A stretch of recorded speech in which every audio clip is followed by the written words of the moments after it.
하나님 나누시고 싶으신 하나님 있으시면 이 시간 같이 나눌 수 있는 시간입니다.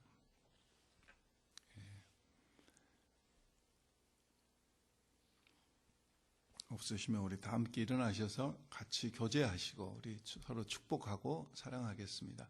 형제의 모습 속에 같이 찬양 드립니다.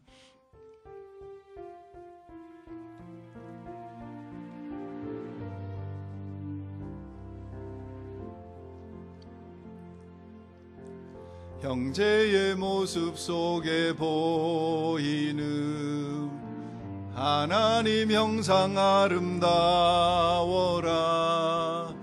존귀한 주의 자녀 됐으니 사랑하며 섬기리. 속에 보이는 하나님 형상 아름다워라. 존귀한 주의 자녀 됐으니 사랑하며 섬기리.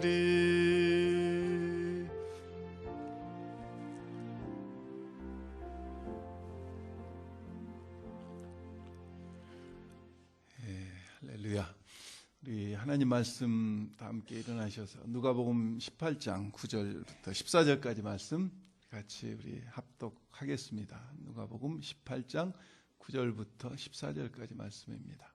같이 우리 합독합니다. 또 자기를 의롭다고 믿고 다른 사람을 멸시하는 자들에게 이 비유로 말씀하시되 두 사람이 기도하러 성전에 올라가니 하나는 바리새인이요 하나는 세리라. 바리새인은 서서 따로 기도하여 가로되 하나님이여 나는 다른 사람들 곧 토색 불의 간음을 하는 자들과 같지 아니하고 이 세리와도 같지 아니함을 감사하나이다. 나는 일에 2번씩 금식하고 또 소득의 11조를 드리나이다 하고 세리는 멀리 서서 감히 눈을 들어 하늘을 우러러 보지도 못하고 다만 가슴을 치며 가로되 하나님이여 불쌍히 여기옵소서. 나는 죄인으로소이다 하였느니라. 내가 너희에게 이르노니 이 사람이 저보다 의롭다 하심을 받고 집에 내려갔느니라. 무릇 자기를 높이는 자는 낮아지고 자기를 낮추는 자는 높아지리라 하시니라. 아멘. 새해를 시작해서 우리가 2번째 주일을 맞습니다. 우리 박혜숙 권사님에게도 큰 하나님의 위로가 늘 있으시기를 바랍니다. 새해를 시작하면서 여러 가지 새로운 소원들이 있어요. 제 개인에 대한 소원도 있고 교회에 대한. 그 중에 하나가 뭐냐면은 어떻게 좀 나의 기도가 좀 깊어지고 좀 뜨거워지고 또 이렇게 하나 된 마음으로 드려질 수 있을까. 그게 제 소원이고 교회에 대한 소원이고 개인적인 소원입니다. 그래서 특별 새벽 기도를 하면서 이 기도에 대해서 집중해서 말씀을 많이 드렸어요. 새해에 우리 기도에 어떤 변화가 있기를 소원하는 마음으로 제가 2번째 이 말씀을 준비했습니다.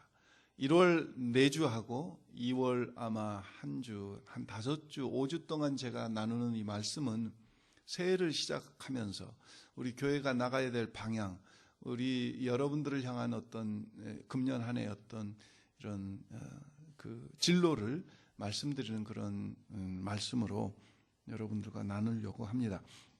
우리가 잘 아는 대로 이 누가복음 18장에 보면은 18장이 그 과부의 그 불의한 재판관에 가서 과부가 자기의 원수에 대한 원한을 풀어달라고 조르는 그런 기도의 내용이 나와요. 1절이 시작하면서 주님께서 이미 그 비유를 드신 말씀을 그 배경을 말씀을 하셨어요. 그래서 1절부터 8절까지는 기도의 방법입니다. 기도할 때 항상 낭망하고 끈질기게 응답될 때까지 하나님 앞에 나가는 그 기도의 방법에 대해서 말씀하셨고, 오늘 2번째로 9절부터 누가복음 18장 9절부터 14절까지는 기도의 자세에 대해서 말씀하고 계십니다. 그리고 두 사람이 등장합니다. 바리새인과 세리. 우리가 잘 알듯이 그 당시 바리새인들은 가장 존경받는 사람들이었습니다. 그때 당시 인구가, 예수님 당시 유대인들의 인구가 한 350만 명, 학자에 따라서는 500만 명까지도 보는데 한 350만 명 정도 됐을 때 9,000명 정도가 바리새인이었어요. 가장 존경받고 말씀대로 가장 철저하게. 그래서 바리새라고 하는 뜻은 구별되다 하는 그런 뜻이 있죠. 그런가 하면은 오늘 등장하는 이 세리, 텍스 컬렉터는 어떤 사람이었습니까? 같은 동족의 피를 빨아먹는 로마 정부에 빌붙어서 자기 동족들을 힘들게 하고 괴롭게 하는 그런 아주 매국노적인 그런 사람이 이 세리였어요. 하나님께는 물론이고 사람들에게도 전혀 인정받을 수 없는 그런 사람이 세리였어요. 그런데 오늘 드리는 기도의 내용을 보면은 그 당시 가장 존경받고 가장 인정받고 경건하다고 하는 바리새인의 기도는 하나님께서 듣지 않으시겠다고 하고, 가장 추하고 더럽고 인정받지 못하는 세리의 기도를 하나님께서 의롭다고 받으셨다. 결론입니다. 어떻게 보면은 교회에서 가장 거룩하게 보이는, 그리고 가장 기도를 사람들이 보기에 잘한다고 생각하는 목사의 기도는 듣지 않으시고, 우리가 손가락질하고 무시하고 전혀 사람과 같이 여기지도 않는 어떤 한 사람이 교회에 왔는데 그 사람의 기도는 하나님이 들으셨다. 굉장한 충격적인 이야기입니다. 예수님이 오늘 이 비유로 드신 이 이야기는 그들에게 굉장한 충격적인 이야기. 오늘 그런 충격을 여러분들도 좀 받으셔야 돼요. 내가 드리는 기도가 과연 오늘 주님께서 14절에 마지막 말씀하신 그 바리새인의 기도가 아니라 세리의 기도를 의롭다고 하시면서 응답받고 돌아간 그 세리의 모습 속에서 우리는 내가 통상적으로 드리는 모든 기도들을 다시 한번 점검하면서 좀 충격을 받아야 돼요. 그래서 정말 차별화된 기도로 하나님 앞에 나갈 수 있기를 주의 이름으로 축원합니다. 오늘 금년 한 해 다른 사람과 세상 사람과 다른, 정말 오늘 바리새인 기도와는 다른 세리의 기도로 하나님 앞에 나가서 오늘 여러분들이 드리는 간구마다 하나님 앞에 응답되고 하나님의 기적이 드러나는 그런 2014년이 되기를 축원합니다. 흔히 운동선수들이 성공하기 위해서, 훌륭한 운동선수로 자라기 위해서는 3C's 필요하다고 그럽니다. 첫 번째는 confidence, 자신감이 있어야 돼요. 그래서 자신감이 있으려면 연습을 많이 해야 돼요. 그래야 자신감이 생겨요. 두 번째는 concentration, 집중할 수 있어야 돼요. 딴 생각하면 안 되고 집중해서 훈련을 해야 돼요. 세 번째는 courage, 용기가 있어야 돼요.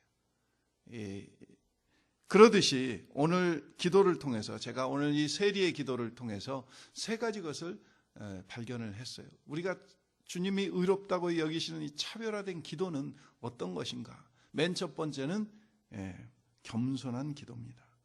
아까도 말씀드렸지만은 바리새라고 하는 뜻은 어떤 뜻이 있다고 그래서 구별됐다. 그래서 오늘 기도를 드릴 때 보면은 10절에 보십시오. 두 사람이 기도하러 성전에 올라갔는데 하나는 바리새인, 하나는 세리라. 그런데 11절에 보면은 바리새인은 서서 따로 기도한다. 서서 따로 기도한다고 하는 뜻은 원문에 보면은 하나님께 기도한다는 뜻이 아니라 나에게, 자기 자신에게 기도한다는 뜻입니다.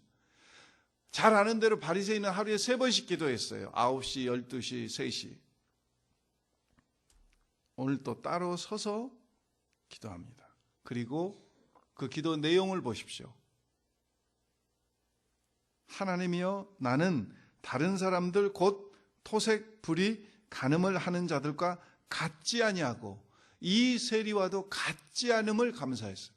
감사하는 것 자체는 좋은데 하나님 앞에 하나님의 은혜를 감사하는 게 아니라 같지 않음을 감사했어요. 다른 말로 하면은 어떤 우월 의식과 교만의 뿌리 속에서 비교하는 기도, 자기 중심적인 기도, 자랑하는 기도, 행위 중심적인 기도, 자기 과시적인 기도. 그러면서 오늘 본문에는 나라고 하는 단어가 2번밖에 나오지 않지만은 원어를 보면은 끊임없이 나옵니다. 13절, 14절에 보면은 11절, 12절에 원문에 보면은 나라고 하는 단어가, 에이고라고 하는 단어가 계속 나와요. 계속 나와요. 내 중심적인 기도. 그들은, 이 바리새인은 누구를 의식하고 기도를 했어요? 사람을 의식하고 기도했습니다. 그래서 예수님께서 마태복음 6장에 보면은 사람에게 보이려고 기도하지 말라. 회당 사거리에서 기도하지 말라. 사람을 의식하고 기도하는 거예요. 이런 기도들은 교만한 기도. 그 교만한 기도는 하나님께서 들으실 수가 없어요. 자기중심적인 기도. 우리가 어떨 때 교만해지는 줄 아세요? 자기 주장을 절대화시킬 때 우리는 교만해집니다. 내가 가지고 있는 어떤 생각, 나의 의견을 절대화시켜요. 내 경험이 전부인 것 같이 이야기해요. 이런 사람은 굉장히 교만한 사람입니다. 우리는 누구도, 저와 여러분은 누구도 앱솔루트하지 않아요. 절대적이지 않아요. 하나님 한 분만이 절대적이신 분이지 오늘 저와 여러분은 얼마든지 틀릴 수 있어요. 그리고 내가 경험한 것은 지극히 적은 부분이에요. 다른 사람이 얼마든지 오를 수 있어요. 이런 마음을 가지고 우리가 하나님 앞에 나아가고 기도를 해야지 교만한 기도가 드려지지 않는데 내 주장이 절대적으로 옳다. 다른 사람은 다 틀리다. 이건 굉장히 무서운 교만입니다. 두 번째는 이웃과 비교해서 차별화할 때 우리는 교만해질 수 있어요. 이웃과 비교해서. 우리가 미국에 와서 차별 대우를 많이 받았지 않습니까? 사실 이 캘리포니아에서는 여러분들이 별로 못 느끼실 거예요. 이 캘리포니아하고 하와이는 미국이 아니에요. 그냥 캘리포니아지. 그리고 하와이는 그냥 하와이예요. 정말 다른 지역에 가보십시오.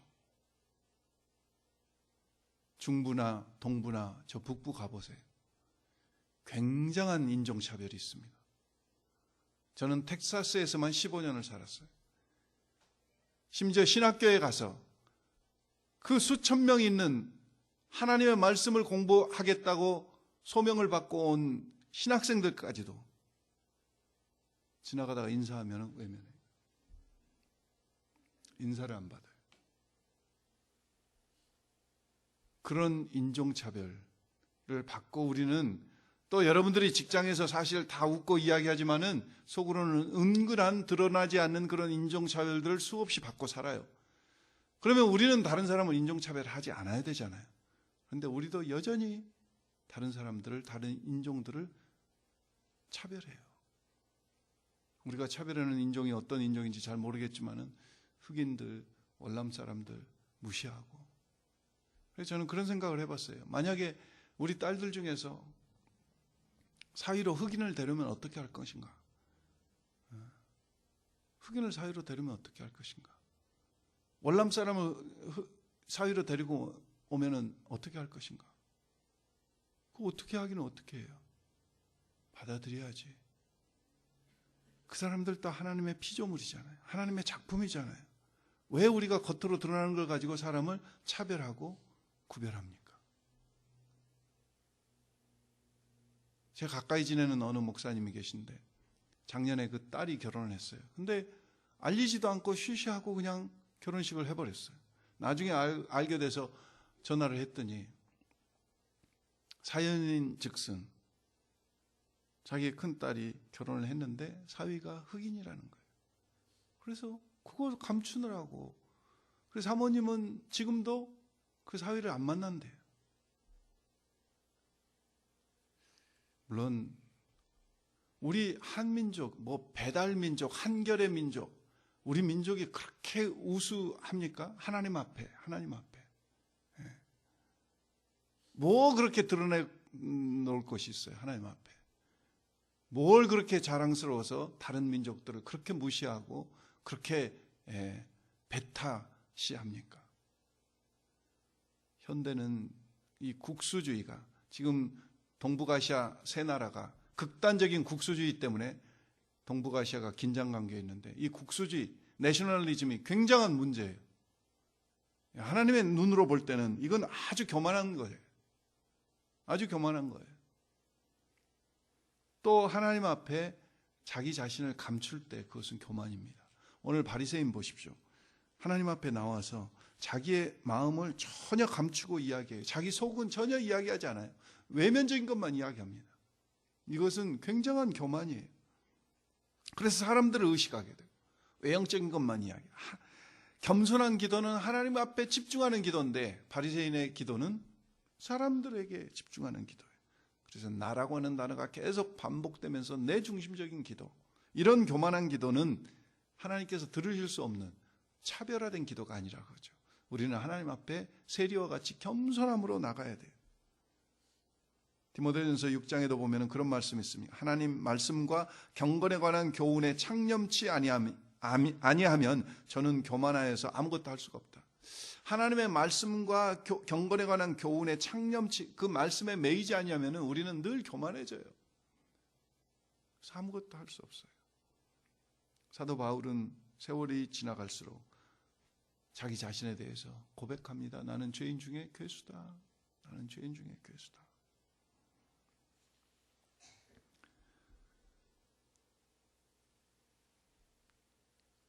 여러분들 존 F 케네디 대통령을 기억하실 거예요. 1960년도에 달라스 텍사스에서 저격당해서 돌아가신 존 F 케네디.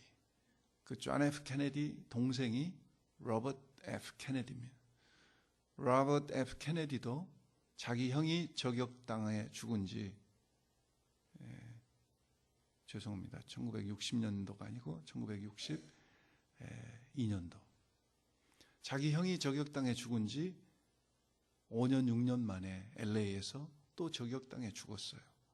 그것도 나이가 43살밖에 안 돼서. 이 로버트 케네디는 자기 형 존 F 케네디가 대통령일 때 법무부 장관도 하고 뉴욕주의 세니터, 스테이트 세니터도 하고 전국적으로 젊은 나이에 30도 되기 전에 유명해진 사람이에요. 인기가 막 절정에 올라갔습니다. 그리고 민주당 대통령 후보로까지 이제 거론되면서 거의 확정되어 가는 그때 LA에서 저격당해서 죽었어요. 1968년 43살의 젊은 나이에. 그 직전에 얼마나 이 로버트 케네디가 인기가 올라가고 사람들이 막 알아주고 뭐 거칠 것이 없잖아요. 형이 대통령이었지, 자기는 법무부 장관이었지, 세니터지, 이 40도 안 된 나이에 막 기고만장할 수밖에 없어요. 어느 해 겨울인가는 위통을 다 벗고 맨몸으로 눈 위에 누워서 자기의 건강함을 자랑하고 있을 때 신문 기자들이 와서 사진을 찍었어요. 그러면서 참 건강이 좋으시다고 이런저런 이야기를 신문 기자들이 질문을 하다가 자녀가 몇 명이냐고 물어봤어요. 그때 이 로버트 케네디는 애들이 11명이었거든요. 11명. 신문 기자들이 어떻게 그렇게 11명이나 나올 수 있냐 그러니까 그 다음 대답이 사람들을 깜짝 놀라게 했어요. 나같이 우수한 인종은 후손을 많이 두어야 됩니다. 우리가 아는 대로 그는 캐톨릭입니다. 하나님이 생명을 주셔서 은혜로 주셨기 때문에 받다 보니까 11명이 됐습니다. 그게 아니라 나같이 똑똑하고 우수한 종자는 후손을 많이 씨를 뿌려야 된다. 자, 여러분 그들의 후손들 자녀들 한번 보세요. 제대로 된 자녀들이 있는지. 하나님께서는 교만한 자를 쓰실 수가 없어요. 오늘 본문에 보면은 세리는, 바리새인은 당당하게 세리와 따로 서서 당당하게 하나님 앞에 자신 있게 큰 소리로 기도하고 있는데, 세리는 멀리서 이방인의 뜰에서, 성전 가까이 오지도 못하고 이방인의 뜰에서 눈을 들어서 하늘을 쳐다보지도 못하고 그렇게 하나님 앞에 기도하고 있어요. 근데 예수님께서는 그 기도가 응답됐다는 거예요. 오늘 바리새인은 스스로 의로웠고 스스로 거룩했고 그래서 회개가 없고 간구가 없어요. 오늘 세리는 정말 중심으로 기도하면서 겸손함으로 하나님 앞에 얼굴을 들지 못하고 나가고 있잖아요. 오늘 우리가 차별된 기도는 그런 기도예요. 야고보서 4장에 보면은 하나님은 교만한 자를 물리치시고 겸손한 자에게 은혜를 주신다고 하셨잖아요. 예. 그러나 더욱 큰 은혜를 주시나니 그러므로 일렀을 때 하나님이 교만한 자를 물리치시고 겸손한 자에게 은혜를 주신다. 교만한 자는 하나님께 쓰실 수가 없어요. 오늘 우리에게 보면은 여러 종류의 교만이 있습니다. 육체적 교만이 있어요. 키가 크고 잘생기고. 여러분 생각해 보세요. 제가 키가 크고 싶어서 키가 컸습니까? 하나님이 그렇게 만드신 거 아니에요. 부모의 진을 통해서. 육체적인 어떤 교만이 있어요. 소유적인 교만이 있어요. 재산을 많이 소유하고 많이 있으면서 없는 사람들 무시하고 멸시하고 인정하지 않고. 또 지적인 교만이 있어요. 학위가 있고 공부를 많이 했다고 공부하지 못한 사람을 무시하고. 제 가까이 지내는 목사님 중에 한 분은 늘 그런 이야기를 해요. 목사님, 저는 검정고시 출신이에요. 저는 고등학교도 못 나와가지고 검정고시 패스해가지고 겨우 대학에 들어가서 신학교 나왔어요. 아니, 목사님 그게 어떻습니까? 그게 어떻습니까? 그래도 목사님 얼마나 훌륭해요. 검정고시를 봐서 대학을 가시고 캐나다에 와서 영어로 신학대학원에 가서 공부를 하시고 얼마나 훌륭해요. 학위가 있고 공부를 많이 한 사람일수록 더 겸손해지는 법인데 때때로 지적인 그런 교만함들이 있을 수 있어요. 그 다음으로는 신분적인 교만함. 자기 어떤 지위와 명예와 위치 때문에 자기보다 못한 신분의 사람들을 무시해요. 그리고 영적인 교만이 있어요. 가장 무서운 것이 이 영적인 교만이에요. 나는 교회를 얼마를 다녔어. 나는 교회에서 어떤 직분을 해. 우리 가정은 어떤 가정이야. 영적인 교만. 내가 하나님 앞에 이렇게 나는 신앙생활을 하고 있어.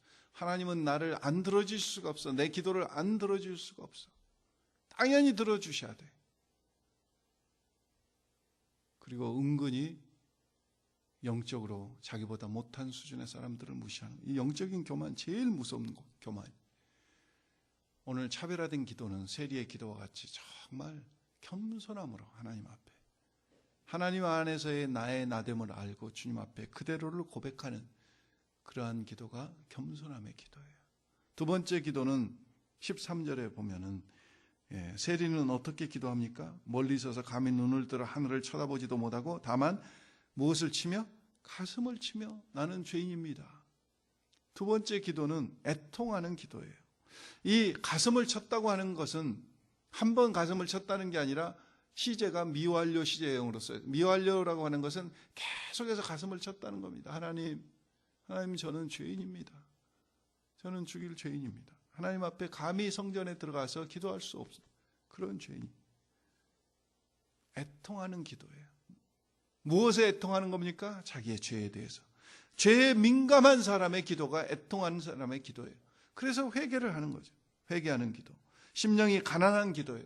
내 영적으로 내가 절대적으로 빈곤하고 나는 예수 그리스도 없이는 좌절하고 낙심하고 절망하고 도무지 설 수 없는 사람인 것을 고백한 그런 기도가 애통하는 기도예요. 바리새인은 스스로 의로웠고 스스로 거룩했어요. 그래서 회개가 없어요. 애통하는 기도는 회개하는 기도예요.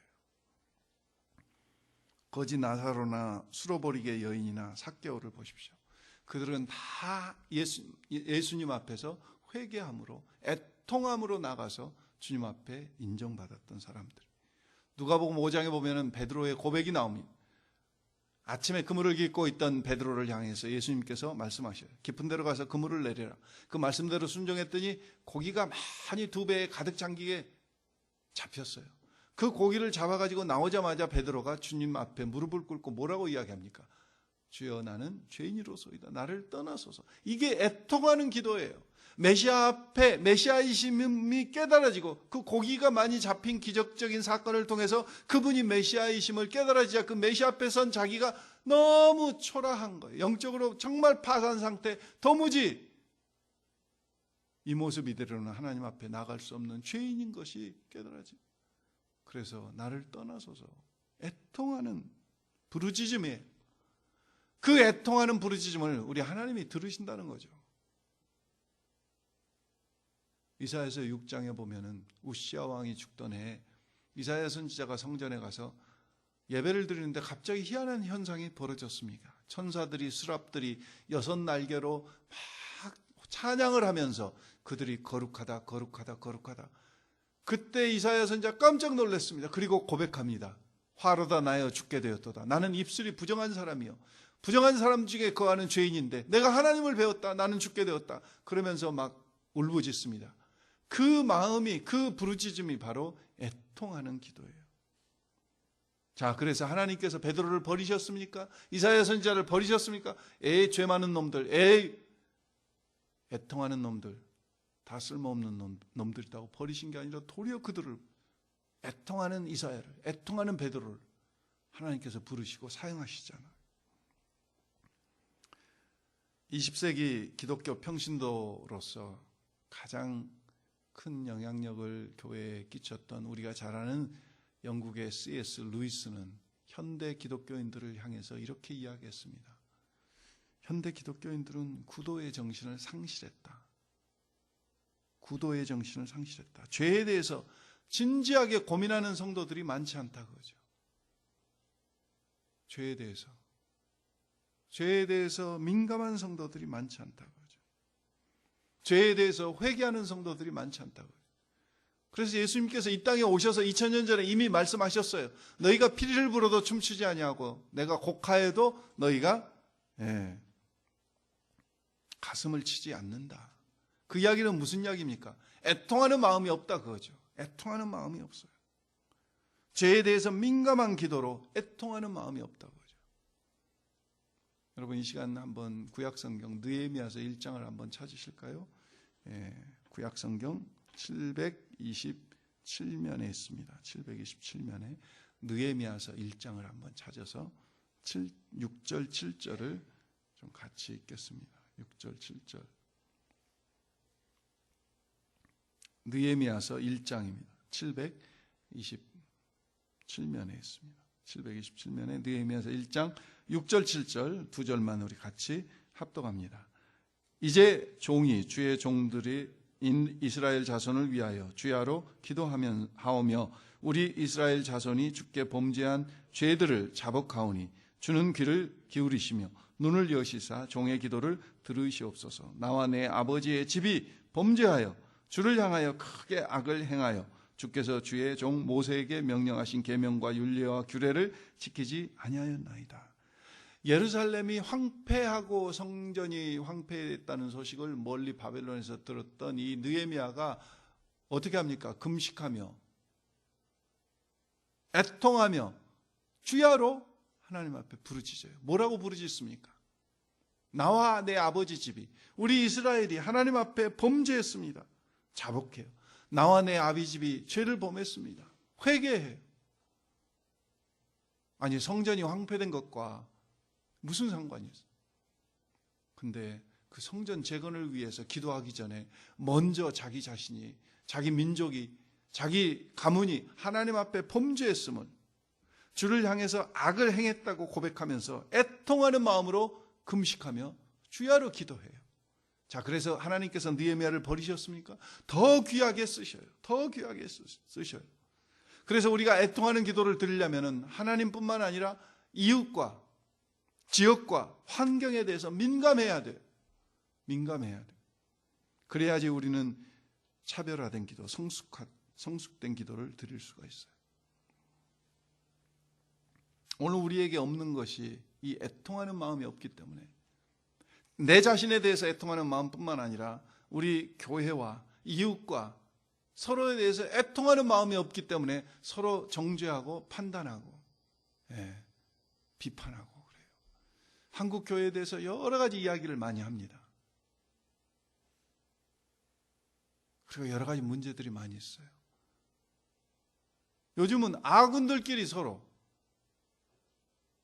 적군이 우리를 공격한 게 아니라 아군들끼리 서로 난리법석이에요. 대표적인 이야기가 사랑의 교회 이야기입니다. 우리가 존경하고 사랑하는 옥하는 목사님이 개척하셔서 참 귀하게 성장시켰던 교회가 사랑의 교회예요. 후임 목사님이 오셨습니다. 교회당을 지었습니다. 오카노 목사님의 아들과 사모님이 그 후임 목사님을 향해서 여러 가지 비난과 이야기들을 많이 하는데 그건 제가 보기에 아주 아름답지 못한 이야기예요. 저는 개인적으로 오정현 목사님을 좋아하지 않아요. 그럼에도 불구하고, 그리고 오카노 목사님은 아주 훌륭하신 분이, 제가 요즘 그분의 책을 다시 한번 읽으면서 이분의 영성이 이런 면이 있었나, 그런 것과는 또 다른 문제예요. 개척하면서 20년, 30년 동안 사랑의 교회는 제자 훈련으로 잘 다져왔어요. 그리고 이대 목사님이 오셔서 이제는 시대적인 또 기초가 잘 말씀으로 다져져 있으니까 그 위에 또 찬양 사역을 강조하면서 나가는데, 그것을 가지고 틀렸다 이렇게 손가락질하고 비난하는 것은, 하나님께서 그 시대에는 오카노 목사님을 들어서 제자 훈련으로 양육을 하셨고, 지금은 오정현 목사님이라고 하는 분을 들어서 찬양으로 더욱더 하나님의 인도하심 속에 그 성도들을 이끌고 가신 것을 왜 모르냐 그거예요. 이 애통하는 마음이 없으니까 교회가 교회끼리, 성도가 성도끼리 서로 비난하고 정죄하고 판단하고. 어제도 저희 집에 어떤 사모님이 오셨는데, 이 지역에서 은퇴하신 목사님인데 후임 목사님이 오셨는데 그 사역을 제대로 못 한다고 막 뭐라고 그랬어요. 제가 말씀을 스탑하고, 사모님 그 교회를 떠나세요. 나가지 마세요. 아니, 후임 목사님이 오셨으면 애통하는 마음으로 그 교회를 사랑하고 정말 그 목사님을 사랑한다면 협조하고 도와드리고 기도해야지. 다른 사람 만나서 정죄하고 판단하고, 그거 뭐하는 짓거리냔 말이에요. 자기 얼굴에 자기가 침 뱉는 것이지. 오늘 우리들끼리도 마찬가지입니다. 우리 성도가 잘못했어요. 우리 지체가 잘못했어요. 애통하는 마음을 가지고 서로, 정말 서로를 위해서 안타깝게 여기면서 하나님 앞에 내가 잘못한 것과 같이 회개하며 나갈 때 하나님께서 그 기도를 들어주시지 않겠냐 그 말이에요. 애통하는 마음이 없으니까 손가락질하고 판단하고 비난하고 정죄하는 것 아닙니까? 시편 51편 17절 말씀에 보면은 하나님의 구하시는 제사는 상한 심령이라고 그랬어요. 하나님이여, 상하고 통회하는 마음을 우리에게 주세요. 회개하는 마음이 없어요. 죄에 민감한 마음이 없어요. 회개하기는 싫고 죄에 대한 민감한 마음이 없고 회개하지 않을 때 우리는 다른 사람을 정죄해서 또 두 번 죄를 짓고 교만한 마음으로 하나님 앞에 나갈 때 그 기도는 절대 하나님께서 바리새인의 기도와 같이 응답하실 수가 없다는 거죠. 오늘 우리 출라이트 공동체는 정말 차별화된 기도를 드리고 싶다면, 우리는 서로의 잘못과 자잘못이 눈에 막 다 선이 들어옵니다. 선이 들어와요. 우리의 관계가 밀접하기도 하고 성도수가 그렇게 많지 않기 때문이기도 하고 서로 다 들어와요. 그럴 때 우리는 두 가지 반응이에요. 하나는 정죄하고 판단하는 거, 하나는 정말 애통하는 마음으로, 안타까운 마음으로. 오늘 느헤미야 선지자의 기도와 같이, 하나님 내가 잘못했습니다. 내가 잘못했습니다. 오늘 세리는 그러한 애통하는 마음으로 주님 앞에 나갈 때 하나님께서 그를 외면하실 수 있겠냐고요. 시편 57편 15절 말씀에도 보면 통회하고 마음이 겸손한 자와 함께 거하나니 이는 겸손한 자의 영을 소성케 하며 통회하는 자의 마음을 소성케 하려 함이라.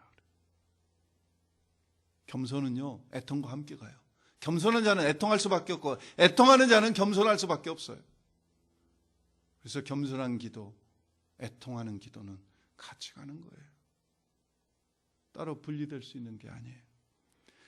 기독교 역사에 있어서 우리들이 가장 범하기 쉬운 7가지 죄를 이미 6세기경에 그레고리 대제 때 만들었어요.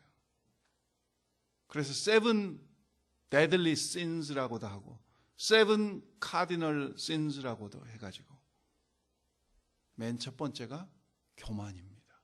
교만. 두 번째가 질투. 세 번째가 분노. 네 번째가 탐심. 다섯 번째가 탐식. 여섯 번째가 게으름. 일곱 번째가 정욕이에요. 6세기경부터 교회는 이 7가지 Seven Deadly Sins를 매일 아침 저녁으로 묵상하면서 내가 하나님 앞에 어떤 죄인인가 그것을 애통하는 마음으로 나간 거예요. 하나님 왜 이렇게 분노가 조절이 안 되죠? 하나님 왜 안 그러려고 해도 이렇게 질투하는 마음이 자꾸 생기죠? 하나님 왜 음식만 보면 이렇게 막 욕심을 부리죠? 하나님 왜 이렇게 마음이 자꾸 교만해지죠?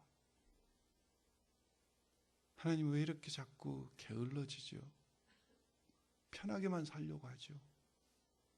애통하는 마음으로 하나님 앞에 나가는 거예요. 오늘 이 애통하는 기도를 하나님께서 오늘 세리의 기도를 받으셨듯이 우리의 애통함을 하나님께서 온전히 늘 받으실 줄 믿습니다. 세 번째는 마지막에 보면은 이 세리가 13절에 보십시오. 가슴을 치며 이르되 하나님이여 뭐라고 기도합니까? 하나님이여 불쌍히 여기소서 나는 죄인입니다. 세 번째 구별된 차별화된 기도는 긍휼을 구하는 기도입니다. 긍휼을 구하는 기도. 가슴을 치면서 하나님이여 나를 불쌍히 여기소서. 바리새인에게는 간구가 없어요. 바리새인의 기도를 보세요. 나는 갖지 않고 같이 하는 것을 감사하고 나는 토색하지 아니하고 불의하지 간음하지 않은. 그리고 간구가 없어요. 그런데 오늘 세리의 유일한 간구는 뭡니까? 가슴을 치면서 나를 불쌍히 여겨주세요. 엉뚱한 감사를 드리거나 자기 자랑을 늘어놓지 아니하고 세리의 유일한 간구는 불쌍히 여기세요. 여러분 불쌍히 여긴다고 하는 것은 그 말의 뜻은 나에게 분노를 내리지 마세요. 분노하지 마세요.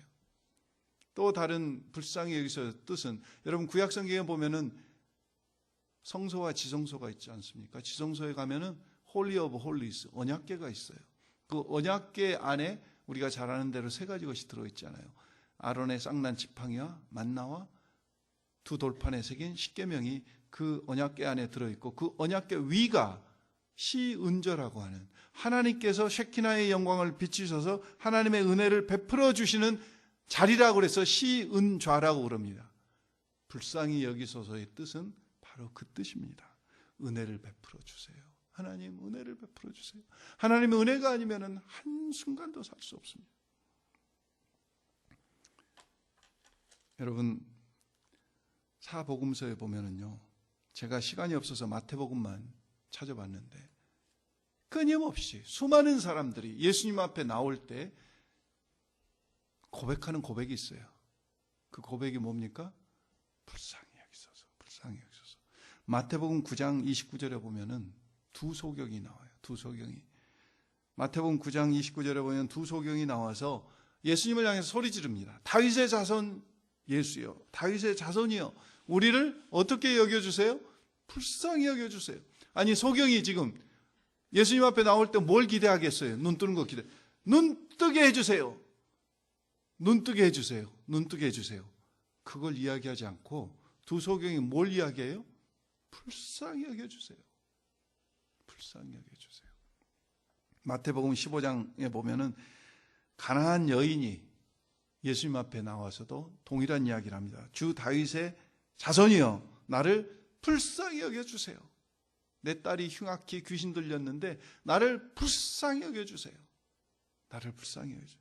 마태복음 17장 15절에도 간질로 넘어지는 아들을 둔 한 아버지가 예수님이 변화산상에 올라가셔서 기도하시고 내려오시니까 주님 앞에 나와서 뭐라고 이야기합니까? 나를 불쌍히 여겨주세요. 불쌍히 여겨주세요.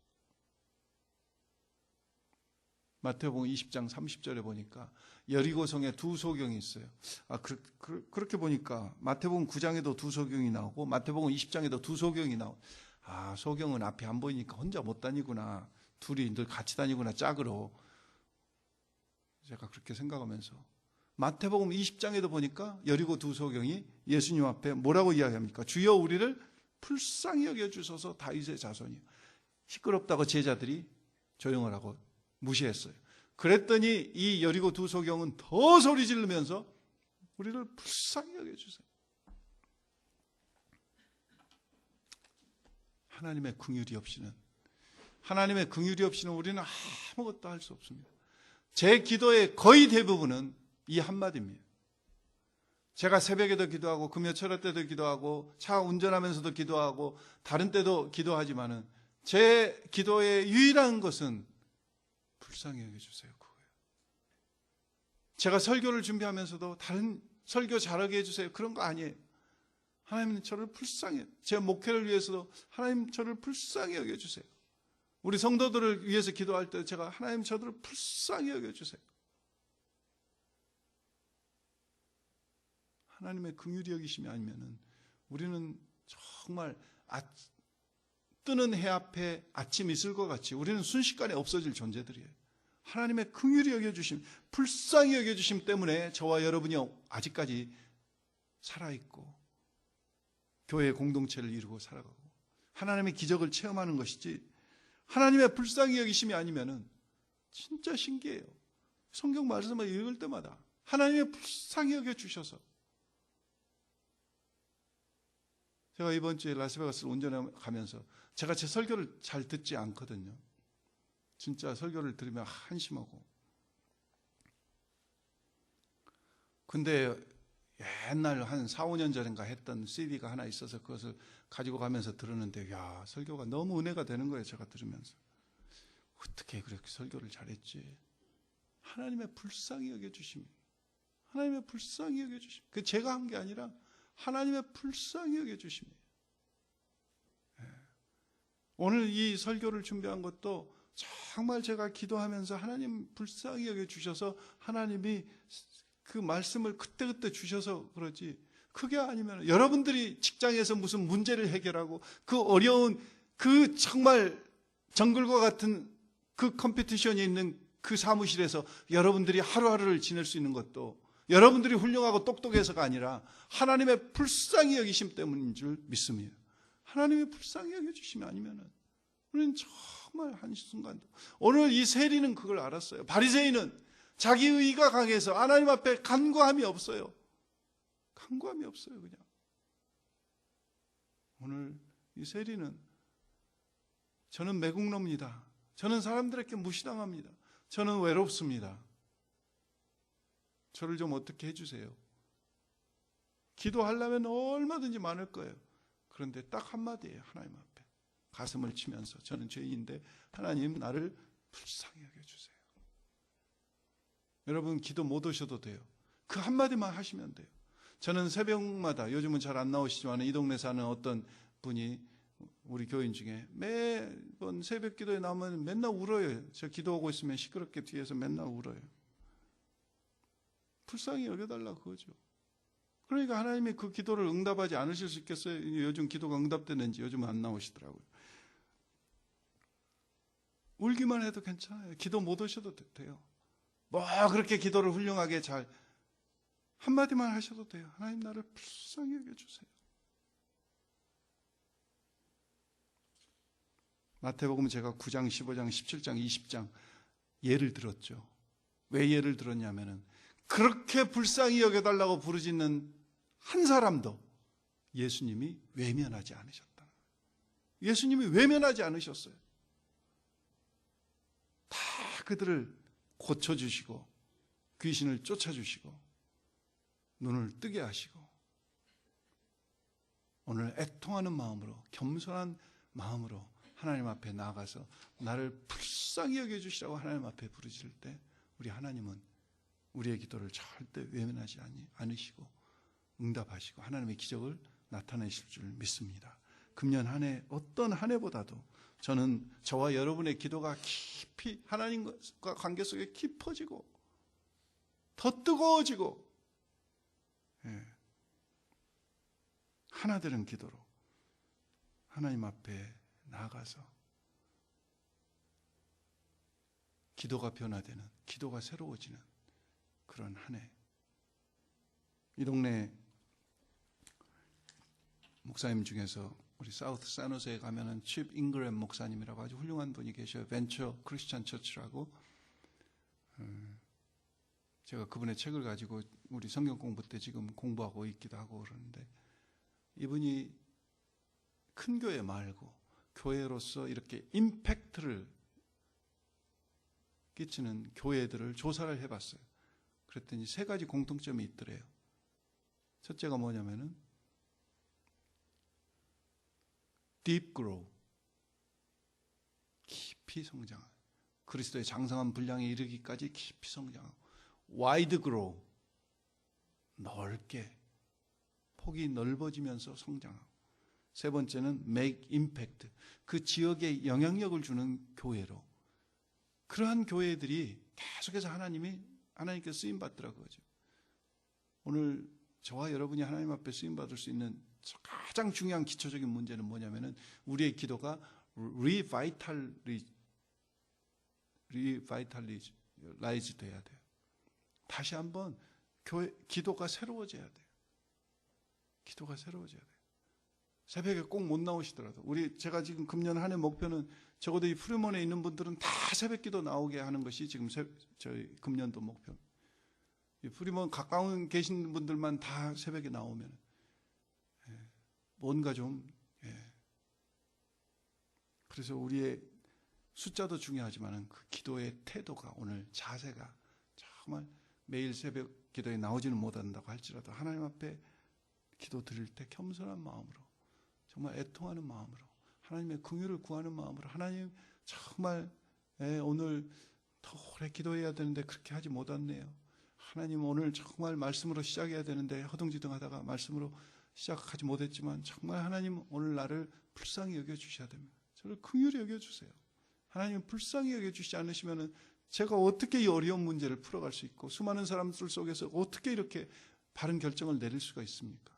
계속해서 하나님의 불쌍히 여기심을 바라보면서 은혜를 구하면서 나가셔서 금년 한 해 어떤 한 해보다도 하나님의 기적들이 풍성하게 저와 여러분의 삶 속에서 우리 교회 안에서 일어날 수 있기를 주의 이름으로 축원합니다. 기도하겠습니다. 아버지 하나님 감사합니다. 오늘 저희가 정말 바리새인이 드리는 그런 기도, 자기 의가 충만한 기도, 행위적인 기도, 자랑하는 기도가 아니라 세리가 드렸던 기도와 같이 겸손한 기도, 애통하는 기도, 하나님의 긍휼을 구하는 그 기도로 늘 하나님 앞에 나아감으로 하나님 불쌍한 자를 외면히 불쌍히 여겨주시라고 하는 그 간구에 외면하지 아니하시는 하나님의 역사가 우리의 삶 속에도 우리의 기도 위에도 그대로 드러나기를 소원합니다. 아버지, 지금까지도 하나님의 불쌍히 여기심 때문에 살아왔지만 앞으로도 하나님의 불쌍히 여기심 속에, 하나님의 은혜 속에 살아나가는 저희들 될 수 있도록 인도해 주시옵소서. 아버지, 무엇보다도 기도가 우리의 의무가 아니고 짐이 아니라 기도가 주님과 연락하는 기쁨의 시간이 될 수 있도록 하나님 축복해 주시며 저희 교회의 새벽제단이 부흥할 수 있도록, 새로워질 수 있도록 은혜를 더하여 주시옵소서. 뜨거워지며 깊어지는 기도, 하나 되는 기도로 하나님 축복해 주옵소서. 예수님의 이름으로 기도했습니다. 아멘.